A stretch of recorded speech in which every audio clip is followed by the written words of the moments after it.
Welcome to the show that looks at truth, fiction, and reality with a smirk.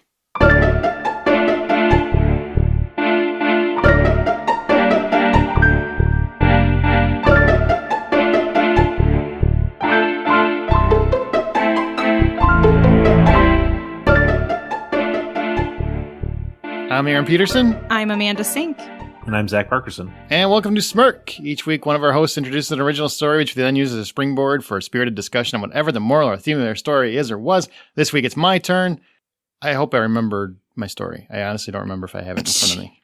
So, yep, I got it. All right, we're good. Wow. We're good. You're so prepared. I got it. You're obviously ready for this. I'm ready for it. I You wrote. know how it is. Here at Smirk, we like to phone it in every week. We just start making stuff up as we go. It's the end of the year, right? I mean, we're coming up on the end of the season 1 of Smirk, actually. It's coming to an end pretty soon. Are we doing seasons? Is it really a season if we just keep going, though? Oh, we're taking a break. Sure. 2-week break. We're taking a couple weeks off, that's for sure. So yeah, a little bit. Okay. Aaron's had enough of us. Yeah. Hey, you get to the end of the year and it's just like, you know what? Let's just take a couple weeks off. Let's enjoy some peace and quiet. And then we'll come back. And then I'll have rejuvenated, recharge the batteries. Gives us time to write really creative stories. I'm just going to steal. I'm going to have Stephen King write in during that time. Yeah, I tell you what, if Stephen King writes in, I will come back during that break. I'm willing to record. No, I'm saying on vacation. I'm saving it. It's a listener story like anyone else's. No, it's not. It's really, it's really not. It's very, very special. Are you ready for my story? Get ready for my story. Here it goes.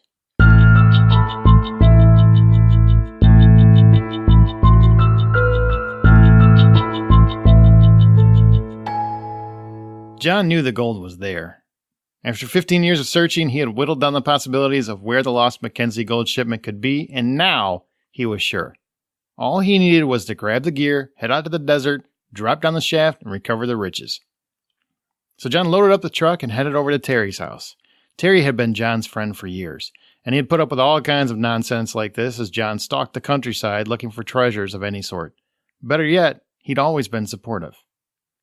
John walked up to the door just as Terry came bursting through it. "Johnny boy, where you headed this time?" Terry belted. "I found it, Terry. I'm absolutely positive this time. Any chance you can make the trek with me?" Terry looked at John, then back inside, and shook his head no. "I'm sorry, man. I'd already promised Sheila we'd take a trip into Phoenix. If you're still hunting next weekend, though, I'm in." "I understand." John's statement didn't ring true, but it was necessary.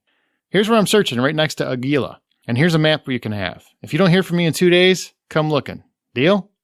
"Deal." Terry took the map and watched as John jumped in his truck and hit the road.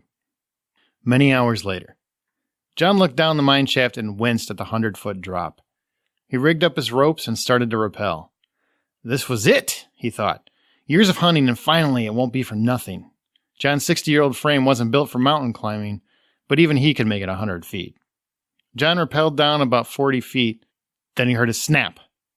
Suddenly he was rocketing toward the earth when he felt his back hit the dirt, taking the wind out of him. As he regained his composure, he looked at his rope and saw that the carabiner clip was completely busted. That's why he fell, and that's why he couldn't get back out. 2 days later, Terry frantically and repeatedly dialed John's phone. It had been 2 days, and John was not one to ignore his calls. Sheila, Terry's wife, walked in and asked, "Are we still heading to lunch?" Terry looked at his phone, then back at her. He knew she had grown tired of Terry's incessant need to assist his friend, but he could not eat in good conscience. "No, I have to look for John." Terry could feel this would be a fight of significant magnitude when he got home. Terry pulled up to see John's truck exactly where he said it would be, 2 days ago. He quickly leapt out of his car and ran toward the mine shaft, screaming John's name as he approached.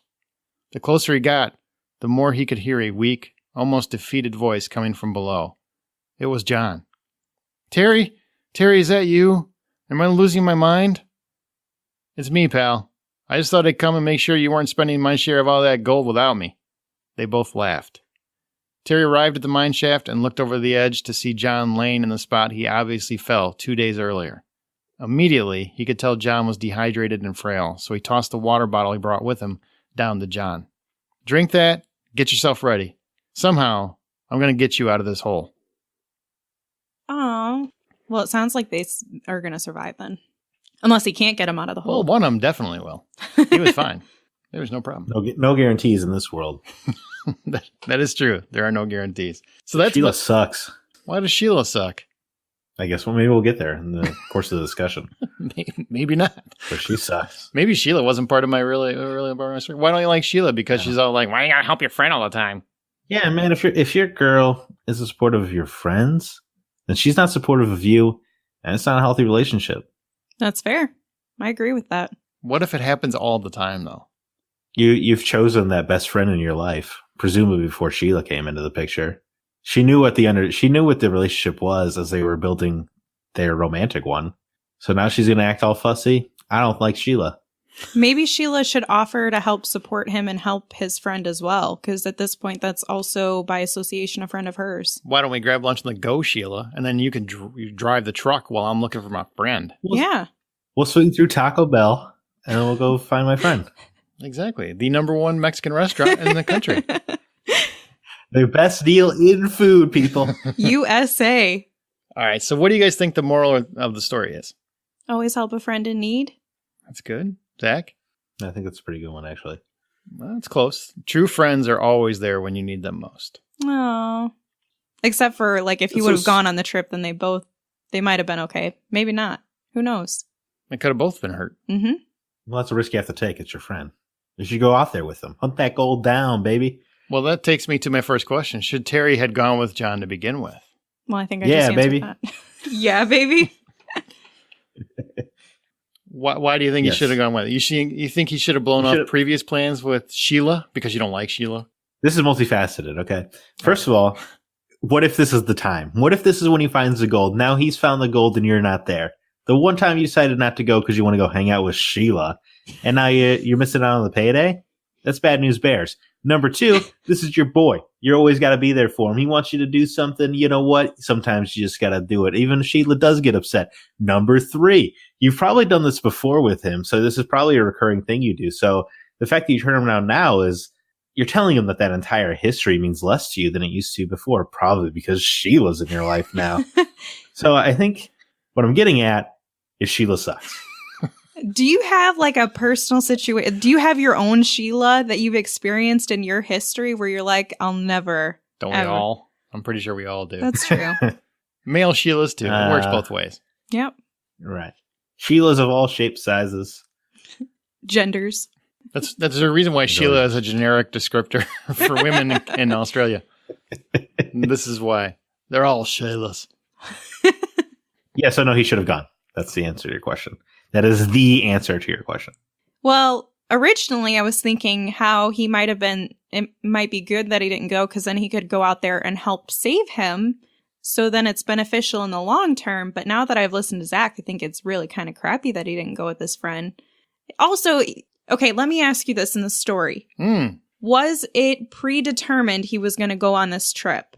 It feels like it was very sporadic. No, Terry didn't know at the time. He didn't know until John showed up. So I could understand maybe Sheila would get a little upset, like, oh, we have plans to do stuff today. But also, like Zach said, she probably understands that these sorts of things are going to be sporadic throughout my life. You know, this is something that I really care about, really enjoy doing with my best friend. So it should have been an understanding thing. It's not like you go hunting for gold all the time. Maybe he does. Maybe he does, but I doubt it's every weekend. She could fare for the afternoon without her man. Man, you guys really don't like Sheila. Look, I think there's... I'm going to write a whole nother story from her side where she's like, I'm always being left because Terry's hanging out with John again, going down the Maybe she should be more independent and have her own friends to hang out with. I agree. You know? Yeah, Sheila has unhealthy emotional expectations from this relationship. Also, she could be part of this. She could help drive them there or something like that. Or Sheila, come with. Yeah. Also, let's have a Chasing Amy situation. That'd be awkward. Whoa. I love you. Can we all have sex now so we can move past this? Awkward. Speaking of the shafts. So yeah, I think that he should have gone. And I think that Sheila should be more supportive. She should have offered to go with. Even if he says no. It's just, this is our guy moment. She should have offered. Damn, I am on the opposite of both of you. I think, no, he shouldn't have went because he had plans with Sheila. Why does she got to come second to John all the time? He just showed up last minute. It's really on John's plate. Right, but she should be understanding. It's one lunch, Aaron. Yeah. Hey, you don't know that. Maybe this happens often. she should know that. She knows that. She knew who this guy was. All right. You guys are very much on the Sheila hate train. That's what I'm feeling. It's not about hating. It's just about, I'm sure she gets, as long as she gets other time with him where there is, some quality time, she doesn't need to have all of it. He should still be allowed to, on a moment's notice, go help his friend and do something that they've been doing for years together. And even if it isn't something they've been doing for years together, hey, hon, do you care if I go hang out with him? It's really important to him. I'd really like to be there with him. And if she's like, well, I want the time. Well, then you're kind of a selfish jerk, lady. Okay, anybody that does, leave them.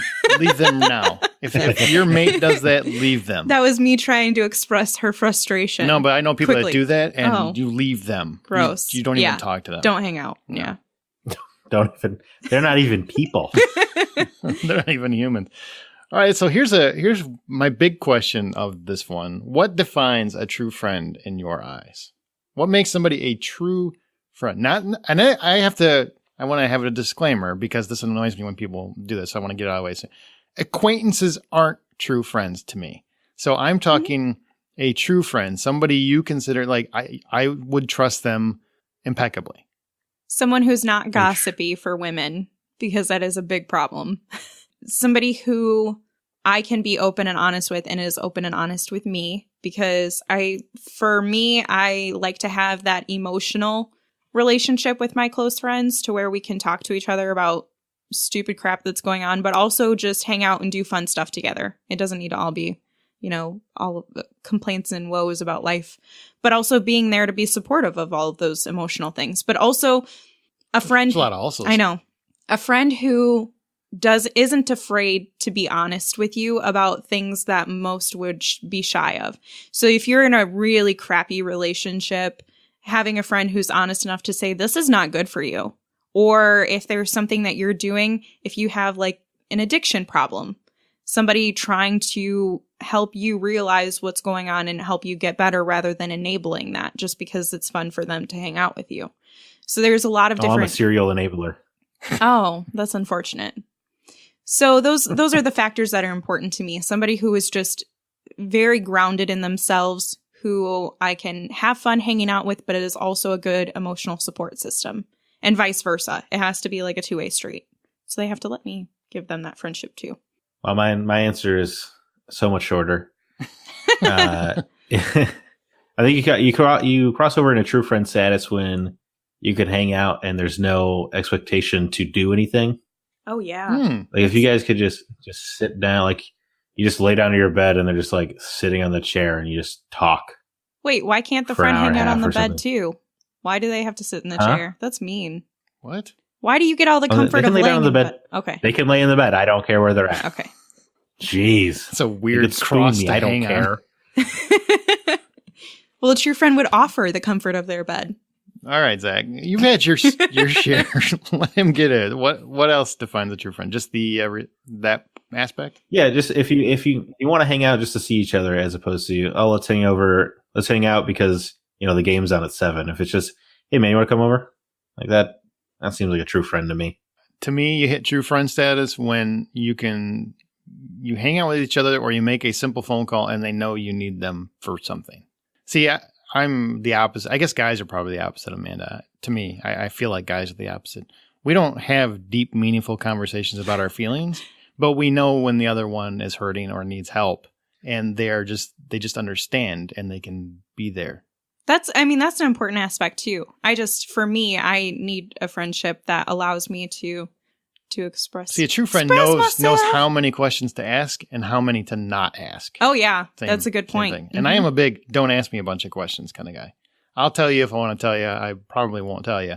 So just the rare friend that knows this is what you need right now. You need to loosen up, just have some fun. You need somebody to just sit there while you vent, or to just be by your side when something tragic is going on, or just needs help with something. Whatever. Knows you well enough to know what your needs are. Yeah, there you go. That's probably the easy way to say it. Yep, that sums up all of us. I don't have any needs. Sorry. And loyalty, because there's a bro code, So you got to have loyalty too. Right, yeah. Obvious bro code. You can't break the bro code. Can you break down what else is in the bro code other than bro don't code- sleep with the wife? Bro code is very, very simple. It's very clear. Don't do anything that's going to piss the other one off. That's not simple. It's pretty simple. Men are a little bit more complex. Don't look. Guys are fickle. You could tell us that, hey, so and so had an affair or with somebody, and they'd be like, that sucks. The thing you had an affair with your friend's wife, oh hell no, they will burn his house down. That's the bro code. That's the difference. We take that very seriously. That's really, I think that is the bro code. Zach, is there more in it? I don't know. Did you get your copy? I didn't get my pamphlet this week. No, yeah, my newsletter it goes in my junk folder every now and then, so it's hard to keep track. I don't know what the bro code is. Don't sleep with my daughter. It's a pretty good code. Yeah, that's probably in there somewhere too. If you don't have one, that would be a weird one to have. Yeah. But Do you have a I'll daughter? write it down just in case. just in case I have one. She's 3. Well, then it really applies, Bob. It really does apply.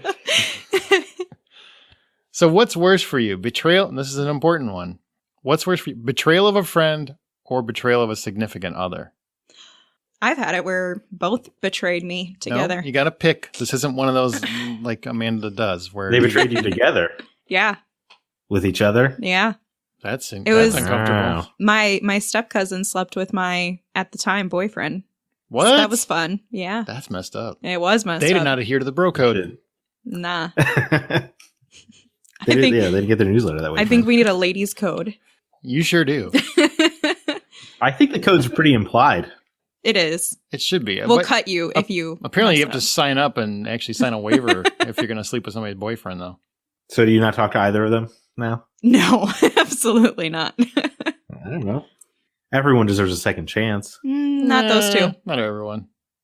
Does Hitler deserve a second chance? I don't think The so. worst part was that cousin was dating my best guy friend at the time. Okay, we don't need to get into all your drama. No, I'm answer just the saying, que- like, I there's kind of so want to get into this. there were so many codes that were broken, and the two guys, they were friends. They were close friends. It's messed up. Wow. Yeah. They must. I hope the sex was like extremely good. That's when you just don't care anymore. You're No, like, I didn't I guess care." I'm not going to miss them a whole lot. I'm going to go for this. Nookie. Limp Bizkit's playing in the background. Yeah, right. I did it all for the nookie. So I guess I'm going to have to go with the friendship. I feel like it would be harder for me to get past that one. I think the initial impact of a significant other betraying you would hit me harder for a little while, but there would be a much longer lasting impact of betrayal from a friend. Zach, where are you at? We're both married. Where are you at? Oh man, that's a tricky one. Well, first of all, your significant other is your friend Aaron. Okay, always remember that. Okay, you know what I'm saying. A friend who's not your significant other versus your actual mate. Well, I would say, I guess the significant other, because, I mean, I don't know, I've had a lot of friends burn me, I guess. Or I burn them, it goes both ways. Friendships are just ticking time bombs. So are relationships, I agree with if that. there's betrayal in them, if there's Maybe. a potential for betrayal. Yeah, I don't know, I feel like I've lost almost every best friend I've had in my life, so Wow, man. I don't know what to tell you. I mean, it's gotten better in the past couple of years, but I guess significant others would hurt you more because I'm just so used to it from friends, I guess. So you sort of expect it from a friendship standpoint, whereas the relationships, you're not Damn. necessarily expecting it. So you've kind of grown accustomed to the friends betraying you or hurting you. Right. Yeah. And I'm not saying I haven't hurt friends. Man. All right, here's where jaded comes in for me because it's totally the friend thing. I've already been burned enough by significant others. I've already, I don't want to lose any friends, but because all There you my go, yeah. friends I've had Yeah, for a decade or more. Yeah. So yeah, definitely. Yeah, I think the oldest friendship I have is like 4 years. Well, and see, my best friend I've had since I was 5. So that would crush me probably. No offense to the significant other, but it would probably crush me a lot more. That's more time spent. It's more of an investment. It's like if you're 401k, Right, no, I you lose understand. 100,000 versus 200,000. The 200,000 is going to hit you more because that's like twice as much. Yeah, that checks out. Your math does add See? up. It works. That math works out. Damn it, I don't know what I'm talking about. All right, so here's the next one. Okay, and the final question in my questionnaire. How far is too far in helping a friend get out of their proverbial hole? There's no such thing. There's no line Boom. you won't cross to help a friend get out of their hole. I'll straight up murder somebody for my friends. Well, is this why you don't maintain the friendships for very long? Hypothetically. Yeah, maybe my expectations are too high. I expect them to also be willing to just commit homicide. Like, that's how he And tricks. I'm like, I need you to kill somebody. They're like, no, man, that's not cool. I'm like, well, you know what? You hurt me just like the rest.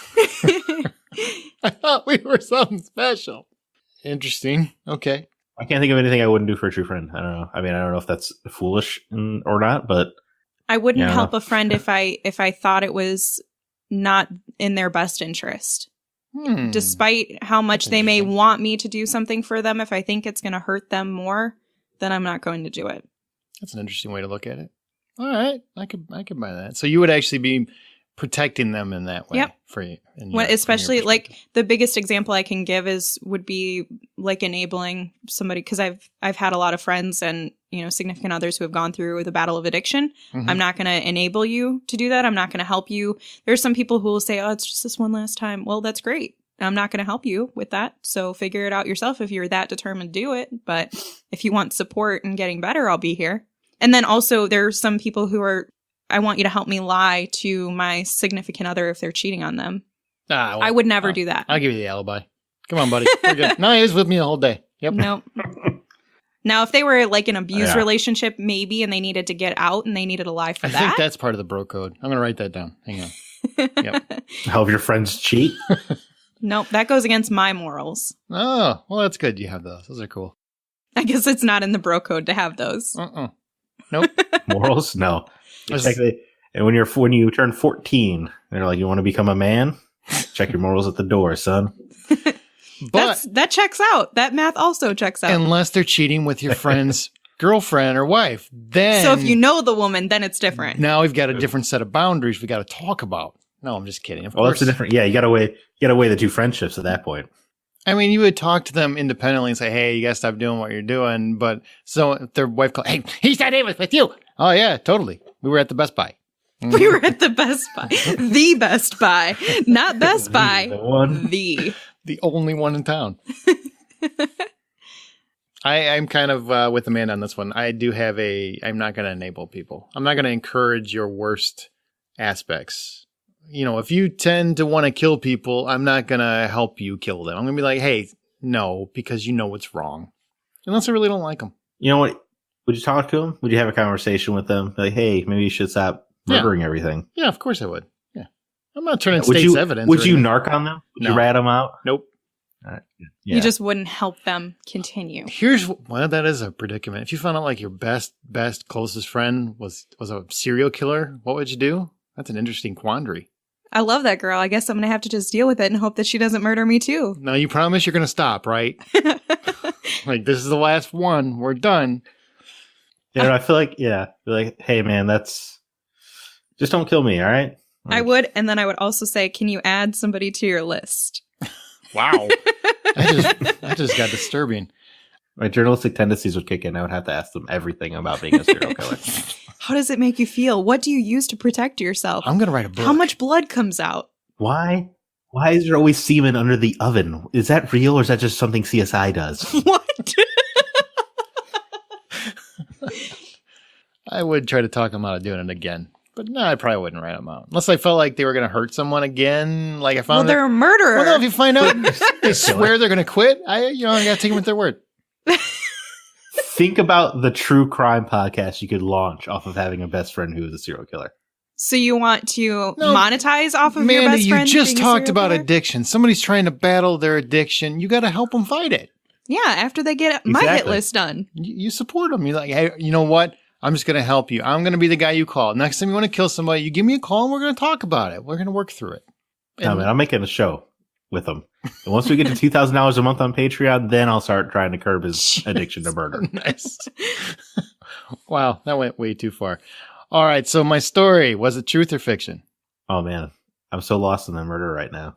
Right? Guy It's the gold. Guy falls down a shaft looking for gold. Friend comes out. Yeah. Sorry, fiction. I'm going fiction. It's truth. What? It's truth. No, liar. it's not. John- Is this 127 hours? John Waddell was 60 years old. He was pulled from the shaft on a couple days after he fell into it while he was looking for gold. His friend came out there because he told his friend that he would be there and come search for him if you don't hear from me in 2 days.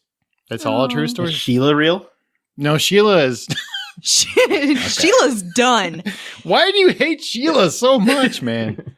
I don't know about Sheila. She's trying to ruin a beautiful friendship. Sheila was an improvised element. It sounds like Triction to me. Yeah. Nope, that's truth. Truth. With false news. What's the title of your story, my dude? It's called Pals. It's cute. It's good. It is cute. It is cute. Actually, it's from Young Guns, too, if you're a Young Guns fan. So it's kind of like a Young Guns reference. Shout out to all the 45-year-old white men in the world. All right. As our story goes, we'll occasionally pick listener stories to read and discuss in Smirk. You want yours read? Email it to mystory@smirkpodcast.com. You can leave a review. That'd be cool. Whatever you're listening to us on, please leave us a review. Join the conversation by joining our Facebook group. We're also on Twitter @SmirkPodcast and use the show's hashtag Smirk. And as you write your own life story, always remember to tell it with your buddy at your side or the Smirk.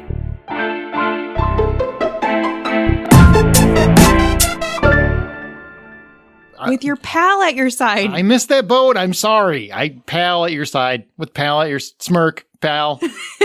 Side. Words.